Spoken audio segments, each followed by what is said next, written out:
دې زړه خانه کعبې چې بتان نسو ګرځولی دروایه خله باقي تصویران نسو ګرځولی اور ولګه دې کلي دې پښتو په رواجونو چې خلاصې تڼه یک یو جانان نسو ګرځولی دا دوه شعره نور چې اظهار د مینې ورته نه کوم غوسه کې ناست دی اظهار د مینې ورته نه کوم غوسه کې ناست دی ما سپین ډګری ده نیولی یار مورچه کې ناست دی او هغه سړی ما ته بریتونه تاووي یارانو هغه سړی ما ته بریتونه تاووي یارانو هغه چې پلار یې اوس زمونږ په کوټه کې ناست دی شیرخېل صاحب تا ته دا دوه درې شعره چې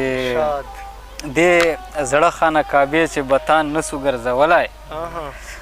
دې زړه خانه کعبې چې بتان نسو ګرځولی دروایه خله باقي تصویران نسو ګرځولی دې زړه خانه کعبې چې بتان نسو ګرځولی دروایه خله باقي تصویران نسو ګرځولی اور ولګه دې کلي دې پښتو په رواجونو چې خلاصې تڼه یک یو جانان نسو ګرځولی اور ولګه دې کلي دې پښتو په رواجونو چې خلاصې تڼه یک یو جانان نسو ګرځولی دوه درې شعره هسې په یاره چې سر به قربان کړي او په غرونو کې به لارې وکړي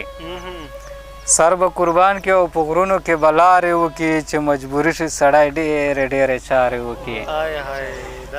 سر به قربان کړي او په غرونو کې به لارې وکړي چې مجبوري شي سړی ډېرې ډېرې چارې وکړي ما داسې چغې بېلتانه له درده وکړې بېګا لکه اوسۍ چې په تیر ولګي چغارې وکړي دوه درې شعره چې مرمه جانانه که راځې دا آخري آیات دی مرمه جانانه که راځې دا آخري آیات دی زما د ژوند د سپارې دا آخري آیات دی مرمه جانانه که راځې دا آخري آیات دی زما د ژوند د سپارې دا آخري آیات دی مینه خورا کړه مدرسې د مینې مه بندوه